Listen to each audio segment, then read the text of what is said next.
삼손이 딥나에 내려가서 거기서 블레셋 사람의 딸들 중에서 한 여자를 보고 올라와서 자기 부모에게 말하여 이르되 내가 딥나에서 블레셋 사람의 딸들 중에서 한 여자를 보았사오니 이제 그를 맞이하여 내 아내로 삼게 하소서 하매 그의 부모가 그에게 이르되 네 형제들의 딸들 중에서 내 백성 중에 어찌 여자가 없어서 내가 할례 받지 아니한 블레셋 사람에게 가서 아내를 맞으려 하느냐 하니 삼손이 그의 아버지에게 이르되 내가 그 여자를 좋아하오니 나를 위하여 그 여자를 데려오소서 하니라. 그때 블레셋 사람이 이스라엘을 다스린 까닭에 삼손이 틈을 타서 블레셋 사람을 치려 함이었으나 그의 부모는 이 일이 여호와께로부터 나온 것인 줄을 알지 못하였더라. 삼손이 그의 부모와 함께 딥나에 내려가 딥나의 포도원에 이른즉 젊은 사자가 그를 보고 소리 지르는지라. 여호와의 영이 삼손에게 강하게 임하니 그가 손에 아무것도 없이 그 사자를 염소 새끼를 찢는 것 같이 찢었으나 그는 자기가 행한 일을 부모에게 알리지 아니하였더라. 그가 내려가서 그 여자와 말하니 그 여자가 삼손의 눈에 들었더라.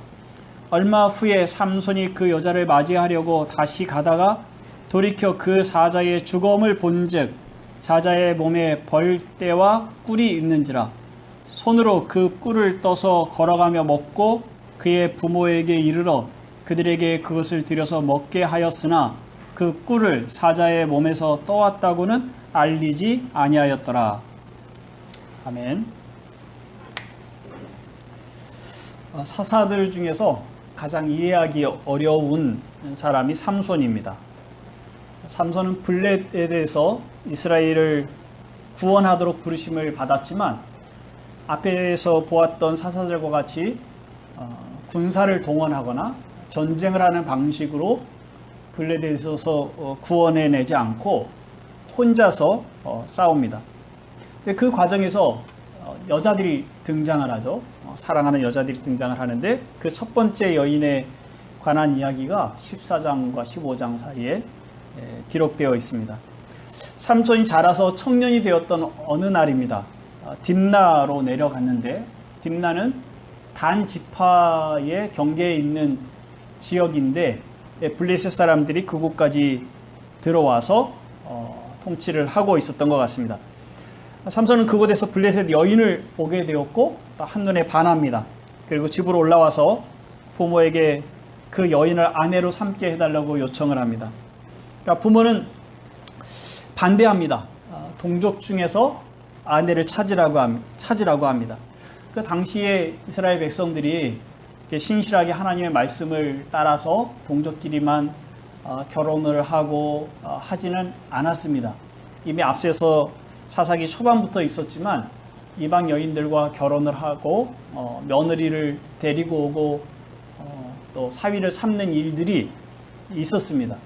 그렇지만 이 부모는 나실인으로서의 자녀를 양육해야 하는 입장에서 아마 하나님의 말씀을 조치려고 애를 썼던 것 같습니다.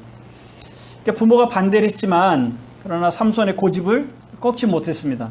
부모는 하는 수 없이 허락을 합니다. 삼손이 딥나로 내려갈 때에 포도원을 지나는데 일부러 들어간 것 같아요. 그리고 거기서 젊은 사자, 힘이 왕성한 사자를 만납니다. 그 사자를 염소 새끼 죽이듯이 죽였다고 합니다. 그러니까 여호와의 영이 삼손에게 임했는데 그것을 구체적으로 보인 첫 번째 사건입니다.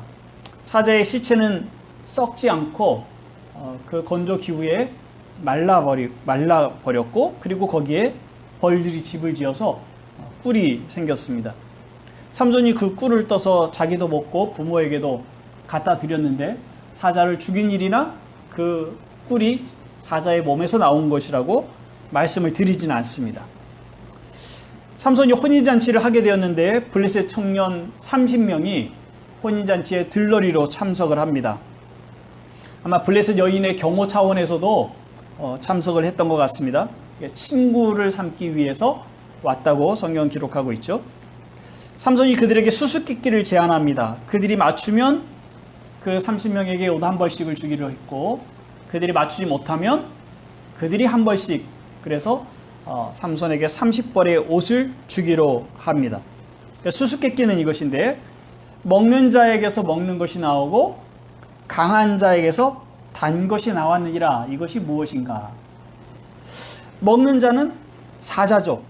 사자에게서 먹는 것이 나왔어요. 꿀이 나왔고, 강한 자에게서 단 것이 나왔다. 사자에게서 꿀이 나온 것이죠.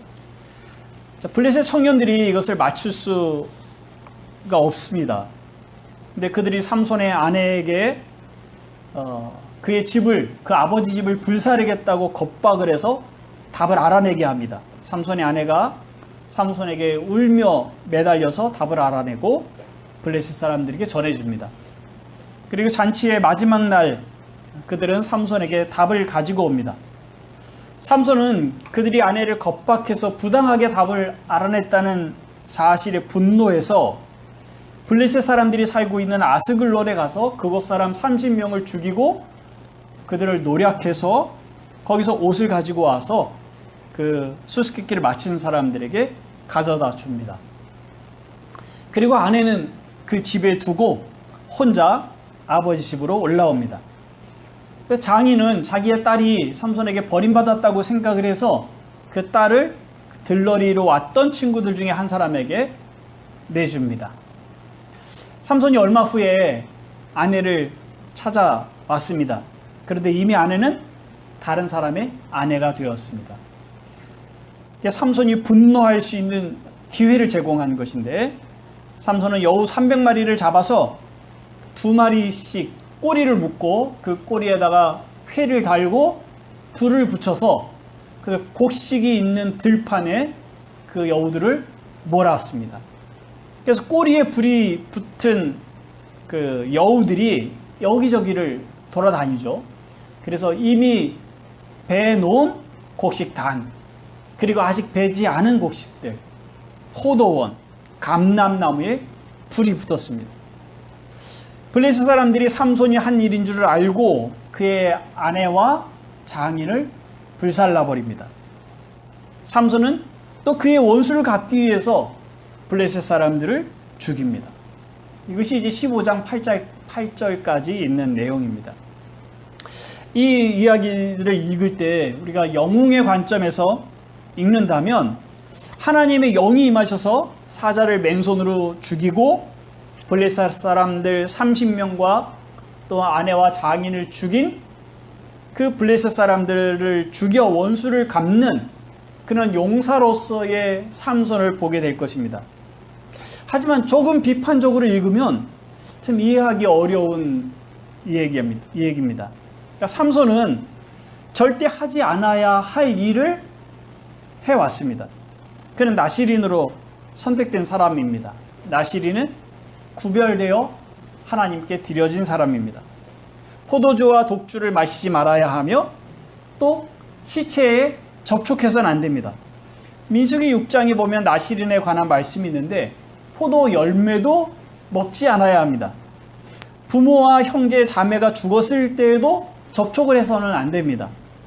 그뿐만 아니라 민수기 6장이 아니라 하나님께서 이스라엘 사람들에게 가나안에 들어가면 그곳에 이방 여인들을 며느리로 삼지 말고 또 그들에게 아들을 내주지 말라고 말씀하셨어요. 이스라엘 자손은 누구라도, 나시린이 아니라도 이방 사람과 결혼을 해서는 안 됩니다. 그런데 삼손은 부모의 만류에도 불구하고 이방 여인, 자기들을 통치하는 민족의 딸을 아내로 맞이합니다. 포도원에 갔다가 사자를 만나서 죽이고 그 시체에서 만들어진 벌꿀을 자기도 먹고 또 부모에게도 가져다 드려서 먹게 합니다. 나시린으로서의 규율을 깬 것이죠. 수수께끼에 부당하게 졌다고 분을 가지고 아스글론 사람들을 죽이고 노략합니다. 죽이고 노략한 대상이 블레셋 사람이기는 하지만, 그러나 그 동기가 개인적인 감정에 의한 살인으로 볼 수 있는 것이죠.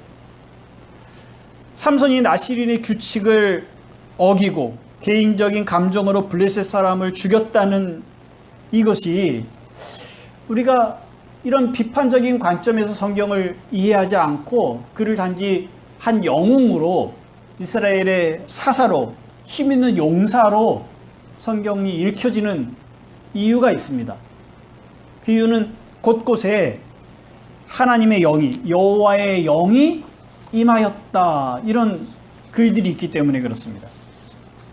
13장 마지막에 13장 24절 25절에 보면요, 소라와 에스다올 사이 마하네단에서 여호와의 영이 그를 움직이기 시작하였더라. 그래서 삼손의 생애 전체가 여호와의 영의 도우심으로 살아간 것처럼 그렇게 예고를 하고 있죠. 그리고 14장 6절에 보면요, 사자를 죽일 때에 여호와의 영이 삼손에게 강하게 임하니 삼손이 사자를 죽였다, 이렇게 말합니다. 14장 19절에도 아스글론 사람들을 죽일 때 여호와의 영이 삼손에게 갑자기 임하심에, 이렇게 말을 합니다. 그래서 여호와의 영이 임하신 결과로 사자와 그리고 아스글론 사람들을 죽였기 때문에 삼손에게는 도덕적 책임이 없는 것처럼 읽혀지는 거예요. 이방 여인을 아내로 맞이한 것은 어떻습니까? 14장 4절에 보면 삼손이 틈을 타서 블레셋 사람을 치려고 블레셋 여인을 아내로 맞이하는 것으로 표현이 되고 있습니다. 그리고 그 뒤에 보면 이 일이 여호와께로부터 나온 것이라고 말합니다. 이런 글들을 근거로 볼 때에 삼손이 여호와의 영에 따라서 행한 것이 아닌가, 그래서 그에게는 책임이 없다, 이렇게 이해를 하게 되죠. 그런데 그 행위를 보고 그를 판단해야 됩니다. 그 열매로 판단해야 됩니다.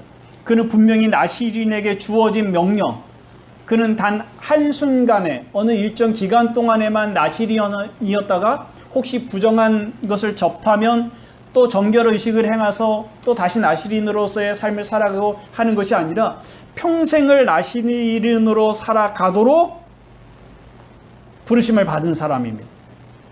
이방 여인을 아내로 맞이하는 것도 성령의 인도하심을 따라 살아갔다라고 말할 수가 없고, 왜냐하면 성령은 하나님의 뜻을 거스르지 않습니다. 하나님의 율법을 성령께서 친히 거스려서 그 사람들을 인도한다고 말할 수가 없습니다. 그러니까 교회의 어떤 지도자들이 성령이 임하셔서 혹은 하나님이 내게 이렇게 말씀하셨다라고 말하면서 하는 말과 행위들을 봅니다. 그럴 때 하나님이 말씀하셨다고 하고 하나님의 영이, 성령께서 그들을 감동시키셨다고 하면 우리는 보통 그들을 비판하지 않고 그들의 행위와 결과를 생각하지 않고 쫓아가는 그런 일들이 있습니다. 그의 말이나 행동이 아니라 성경을 근거로 해서 그것이 정말 하나님의 말씀인지를 생각을 해야 됩니다. 그렇지 않다면 거짓 선지자들에게 속아 현혹되는 일들이 신자들에게 또 교회에 많이 일어납니다. 우리가 최근 보고 있는 것처럼 정광훈이 극우 정치 세력들과 하나가 돼서 얼마나 많은 신자들을 그릇된 길로 들어서게 하는지 보이시지 않습니까? 많은 교회의 목사들과 또 장로들, 그런 지도자들이 앞장서서 사람들을 모아 그 정치적인 모임에 가게 하고 또 자기들이 거기가 갔다 왔다는 사실을 숨기게 하고 방역에 참여하지 못하게 하고, 그래서 더 많은 어려움들을 겪게 합니다.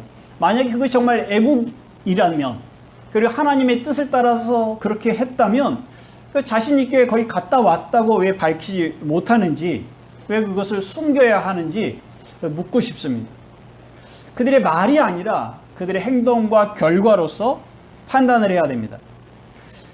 삼손이 하나님의 영에 의해 하나님의 영이 그에게 임하여 이와 같은 일을 했다라고 말할 때에 사자를 죽이는 힘이 그에게 있었고 블레셋 사람들을 그들을 대적할 힘이 그에게 있었다는 것은 분명하지만, 그러나 그 일이 행한 동기와 그리고 그가 나시린의 규약을 깬 일들에 대해서는 분명히 삼손에게 책임이 있는 겁니다. 그렇다면 어떻게 하나님께로부터 이 일이 나왔다고 해야 할 수 있을까?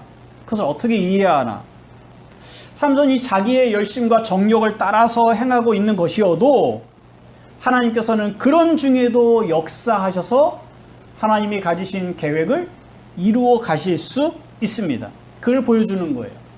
사사기 저자는 이 사건이 다 끝난 후에 이것을 기록합니다. 왕정시대, 아마 가까이는 다윗 시대에 기록했을 것이고 멀리 본다면 훨씬 더 이후로 이 사사기 저작을 보는데, 삼손이 이방 여인을 아내로 삼은 후에 벌어진 일이 하나님의 구속이 진행되는 방향으로 진행되고 있는 것이 명확합니다. 그래서 이 일들이 여호와께로부터 나왔다, 이렇게 말을 할 수 있는 거죠.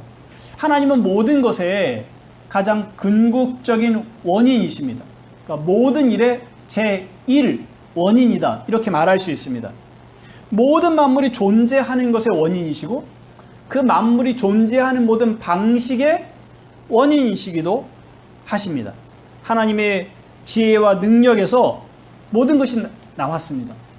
우리가 지금 태풍을 경험하고 있고 태풍이 오지 않았으면 좋겠다 싶고 이런 재앙을 겪으면서 신자는 하나님이 왜 이렇게 하셨을까 하는 생각을 하고, 또 믿지 않는 사람들조차도 하늘이 참 무섭다, 이런 얘기를 합니다. 그런데 태풍이 만들어지고 그것이 어느 방향으로 불고 어디에서 사라지는지에 대한 제1원인은 하나님이시라고 말씀을 드릴 수 있습니다. 코로나와 같은 전염병이 생기게 된 가장 근원적인 원인 또한 하나님이십니다. 하나님이 알지 못하시는 것이 없고 하나님 없이 일어나는 것은 없습니다. 그렇다고 하나님이 악의 원인이라고 말할 수는 없으며 하나님이 죄를 짓게 하시는 분은 아니십니다. 하나님은 자연과 인간의 죄, 인간의 역사를 제2의 원인으로 혹은 제3의 원인으로 사용하시는 거죠. 환경의 훼손, 그로 인해서 바이러스가 창궐하고 또 기후변화가 일어납니다. 그 환경의 훼손을 하나님은 제2, 제3의 원인으로 삼으셔서 하나님의 지혜와 권능의 일들을 행하시는 거예요. 사람들이 마스크를 쓰지 않고 거리두기를 하지 않는다면 그로 인해서 감염이 확산되고 또 동선을 숨기면 그 방역에 어려움을 끼칠 수밖에 없는 거죠. 그러한 사람들이 마스크를 쓰지 않는데도 불구하고 하나님이 감염을 차단하는 방식으로 우리를 도우실 수도 있으시지만, 그러나 사람들에게 주신 상식적인 방법들을 사람들은 써야 됩니다. 왜냐하면 그 두 번째, 세 번째 원인이 우리가 살아가는 삶의 방식에 고스란히 나타나고 있기 때문이죠.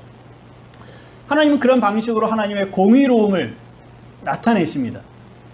뿐만 아니라 하나님이 좋은 선한 정부를 통해서 방역을 최선을 다하게 하고, 또 그때의 어려움을 겪었던 사람들을 돕기 위해서 재난기금을 또 풀고 그들을 구제하는 방식으로 선을 행하게 합니다. 하나님은 정부의 권세를 사용하셔서 하나님의 선을, 하나님의 은혜를 베푸시는 거죠. 가장 근본적인 제1원인은 하나님이시나, 그러나 사람에게 주신 권세와 그들에게 주신 삶의 방식들의 협력을 통해서 세상이 움직여지도록, 거기에 악이 드러날 때는 그걸 공의로 행하시고 또 은혜를 베푸시기도 하십니다. 우리가 자주 언급하는 것처럼 모든 것이 합력하여 선을 이룬다고 해서 하나님의 말씀에 순종하지 않아도 괜찮다라고 말하는 것은 그건 절대적으로 잘못된 일입니다. 하나님의 자녀들이 삼손과 같이 말씀을 떠나 또 하나님을 떠나 살아가는 일이 있습니다. 하나님이 그들을 아주 버리시지는 않는다 할지라도, 그리고 결국 그들을 도우신다 할지라도 그들이 살아가는, 그 하나님을 떠나 살아가는 삶은 고난의 삶인 것이 분명하죠. 그래서 우리가 하나님 안에 있다 할지라도 그 말씀을 조차 살아가야 합니다. 하나님의 영이 임하셔서 삼손에게 힘을 주셨고 사자를 죽이게 하실 수 있습니다. 그러나 사자가 죽은 후에 그에게 생긴 벌꿀에서 그것을 채취해서 먹거나 혹은 부모에게 갖다 드리는 일을 하지 않았어야 하는 것이죠. 그에게 성령이 임한 하나님의 영이 임했을 때 어떤 일이 자기에게 일어나는지를 사자를 통해서 볼 수는 있으나 그러나 다시 그의 그 사자의 시체에 접근해서는 안 됐던 겁니다. 블레셋 여인을 아내로 맞이하는 일의 그 결과만 본다면 그 블레셋 사람들을 대적하는 일이 시작이 된 겁니다. 그래서 이스라엘 자손들을 블레셋에서 구원하는 그 역사의 시작이라고 말할 수 있으나 그러나 이방 여인을 아내로 맞이하는 것 그것을 하나님이 영으로 부추기셨다라고 말할 수는 없습니다. 그래서 하나님의 영이 임하신 것과 그리고 삼손이 하나님의 말씀을 떠나 그가 책임져야 할 일을 행한 것을 구분해서 생각을 해야 하는 겁니다. 물론 삼손이 단지 자기의 정욕으로 이 일을 행한 것은 아닌 것 같습니다. 그에게 선한 의도가 있어 보여요. 14장 4절 말씀을 그대로 우리가 이해를 한다면 자, 그때의 블레셋 사람이 이스라엘을 다스린 까닭에 삼손이 틈을 타서 블레셋 사람을 치려 함이었으나 삼손이 틈을 타서 블레셋 사람을 치려고 했다고 기록합니다. 그는 어려서부터 부모에게 자기가 태어나게 된 이야기를 전해 들었을 겁니다. 여호와의 사자가 어머니에게 먼저 나타나고 그 다음에 또 어머니에게 나타나서 아버지를 모시고 오고 그들에게 여러 번 나시린으로서 어떻게 살아가야 하는지에 대해서 반복해서 말씀하셨다는 것을 자세히 들었을 거예요. 근데 그 목적은요. 블레셋에서 이스라엘 자손을 구해내기를 시작할 사람이라는 분명한 말씀도 들었습니다. 그래서 자기가 어느 시간이 되면 블레셋에서 이스라엘 백성을 구원하는 일을 해야 한다는 생각을 분명히 했을 겁니다. 그리고 성장을 하면서 자기에게 남다른 힘이 있다는 것도 알게 되었을 거예요. 그리고 청년이 되었을 때에 자기에게 주어진 일을 해야 한다고 생각을 했습니다. 그리고 딥나로 내려갑니다. 블레셋 여인을 아내로 맡기로 합니다. 자기의 역할을 해내려고 애쓰는 삼손의 모습을 볼 수 있습니다. 선한 동기가 있지요. 그러나 선한 동기만으로는 하나님의 일을 할 수가 없습니다. 그런 거룩함을 좇아야 합니다. 그가 블레셋 사람을 구원하는 일을 하기 전에 그는 먼저 나시린으로 부르심을 받았고 나시린으로 살아가는 그 일이 그에게는 우선되는 일입니다.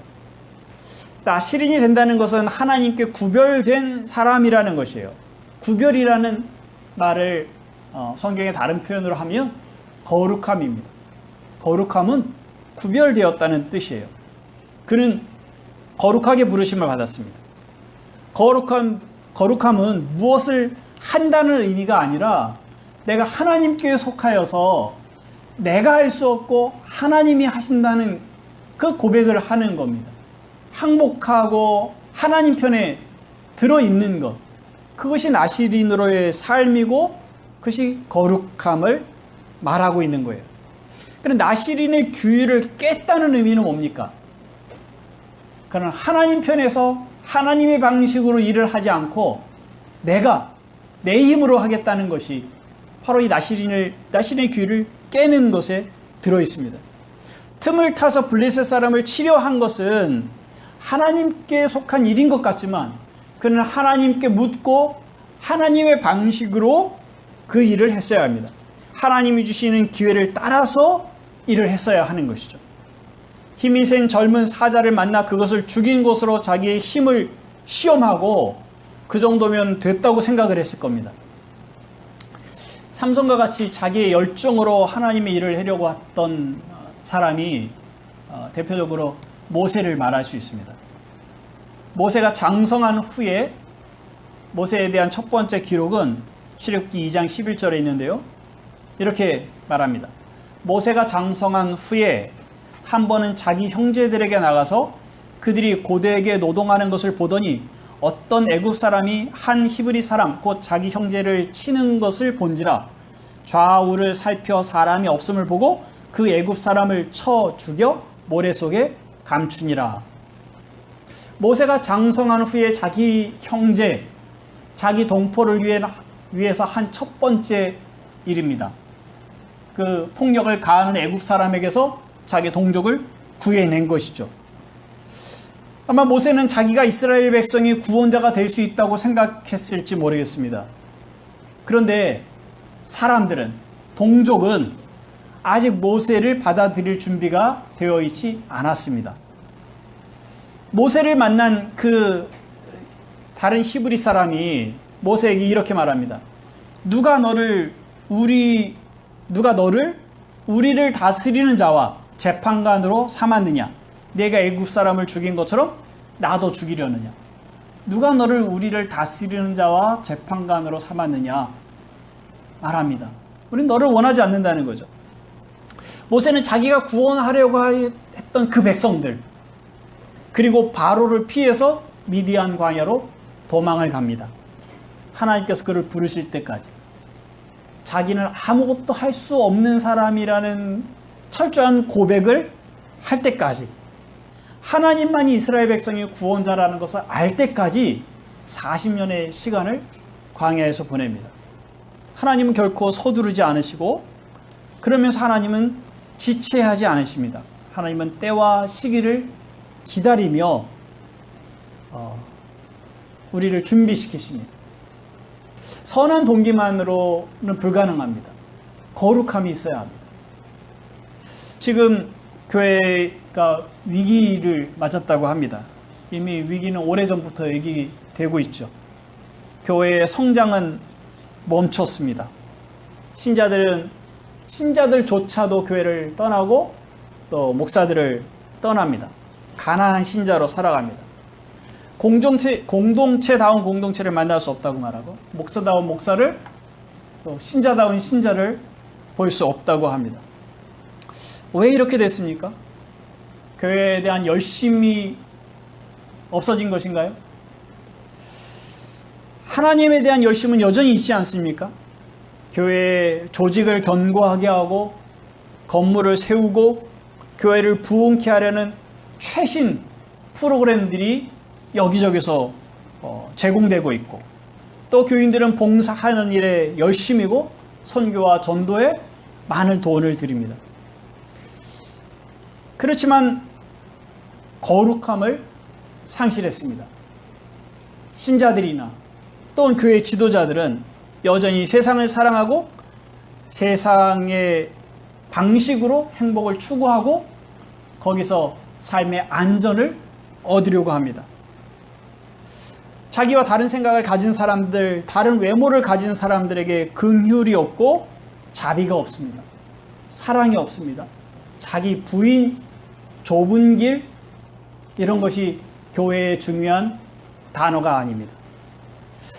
세례 요한이 회개하러 나온 사람들에게 말합니다. 2벌 옷을 가진 사람은 1벌을 팔아 가난한 사람들에게 나눠줘라. 당시의 사람들은 비교적 그렇게 풍요롭게 살지 못했는데 1벌 옷이 그들이 가진 전 재산인 경우들이 많았습니다. 2벌 옷은 풍족한 거예요. 그 정도의 풍족한 삶이라면 1벌 옷을 팔아서 그 옷조차도 가지고 있지 않은 사람들에게 나눠주라는 것이죠. 지금 이 시대의 크리스찬 부자들에게 그 말씀을 적용을 한다면, 2집을 가지고 있다면 1집을 팔아 가난한 자들에게 나눠줘야 합니다. 2집을 가지고 있다면 그는 넉넉하고 충분히 부유한 사람이에요. 뭐 몇 퍼센트에 해당이 된다. 뭐 우리나라의 10%에 해당이 되고 5%에 해당이 되고 1%에 해당되는, 그게 중요하지 않습니다. 2집을 가지고 있다면 그는 1집을 팔아 가난한 자들에게 나눠줘야 합니다. 아니, 나눠주지 않아도 괜찮습니다. 그냥 파셔야 합니다. 왜냐하면 그렇게 많은 매물이 나와야 집값이 낮아지고, 그래서 서민들이 평생 벌어, 혹은 젊은 사람들이 영혼까지 끌어 담아서 집을 사는 식의 방식으로 살지 않아도 괜찮은 그런 시대가 될 수 있는 거죠. 이 일에 신자들은 아주 몹시 악하게 삶의 방식을 선택해서 살아가고 있는 것입니다.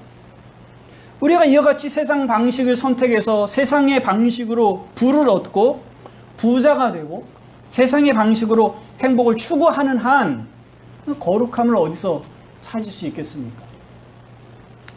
특히 요즘과 같이 교회를 가고 또 교인들을 섬기는 봉사일을 하는 것으로 신자의 정체성을 나타내고 내가 다른 사람과 다른 삶을 살아. 그게 거룩함이잖아요. 그 거룩함을 나타낼 수 있었던 방식을 지금은 다 잃어버렸습니다. 그 기회가. 물론 다시 올 수 있겠죠. 오기를 바라고. 그러나 하나님께서 지금 우리 모든 것을 멈추신 이유는, 그리고 이 멈추신 때에 우리의 거룩함을 교회 봉사와 모임, 주일에 교회 가는 방식으로 나타낼 수 없다면 어떤 방식으로 신자됨을 증명할 것인지, 어떤 방식으로 거룩함을 증명할 것인지를 묻고 계시지 않습니까? 그럼 우리의 삶의 방식을 돌아봐야 됩니다. 부에 대한 우리의 가치를 돌아봐야 됩니다. 우리가 세상을 대하는 방식을 이래도 괜찮은지를 생각해야 하는 것이죠. 교회 지도자들이 거룩함을 추구하지 않을 때에 그들을 본받아 가지 말고 그들을 보면서 시험에 들지 마십시오. 근데 그들이 처음이 아닙니다. 앞에 등장했던 여러 사사들을 통해서도 이미 교훈하셨지만 삼손을 통해 하나님의 소명을 받은 사람도 이같이 자기의 길을 갈 수 있구나 하는 것을 보여주고 계시는 겁니다. 그리스도가 아니고서는 온전한 사사도 온전한 구원자도 없음을 아시고 오직 그리스도를 바라보시기를 바랍니다. 또한 모든 신자는 하나님 나라를 위해서 부르심을 받았습니다. 먼저 부르심을 받은 천국의 서기관 된 사람들, 천국의 제자된 서기관들이라 예수님께서 그렇게 말씀하셨고, 또한 베드로 사도는 왕 같은 제사장이다 그렇게 말을 했습니다. 그리고 지금 삼손을 통해서 배우는 바와 같이 우리는 하나님께 드려진, 하나님 편에 구별된 나시린입니다. 구약의 나시린들은 포도주나 독주를 마시지 않고 죽은 사람을 접촉하지 않는 방식 등으로 그 의식을 행함으로 거룩함을 보여줬지만 우리는 그리스도 안에서 거룩하게 된 사람들입니다. 그러므로 우리는 거룩함을 추구하며 살아가야 하죠. 로마서 12장 1절에 그러므로 형제들아 내가 하나님의 모든 자비하심으로 너희를 권하노니 너희 몸을 하나님이 기뻐하시는 거룩한 산 제물로 드리라. 이는 너희가 드릴 영적 예배니라. 영적 예배다 하는 것은 어떤 신비롭고 신령한, 물론 신령한으로 표현되기도 합니다만 어떤 그 기묘한 그런 것이 아니라 합당한, 합리적인 또는 말씀에 근거한 이런 의미가 있습니다.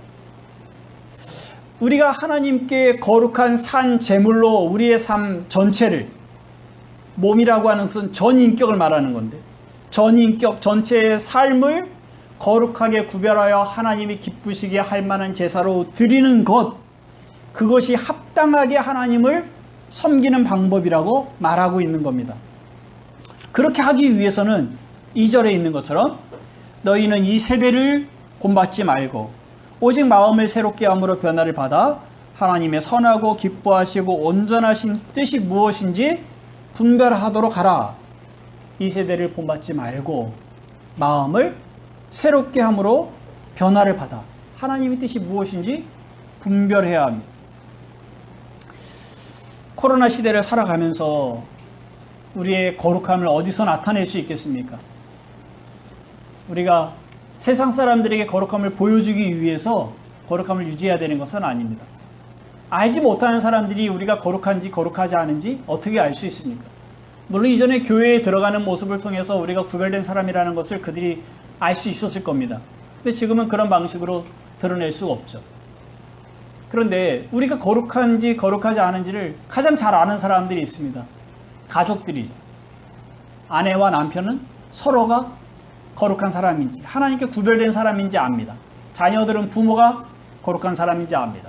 부모는 자녀를 압니다.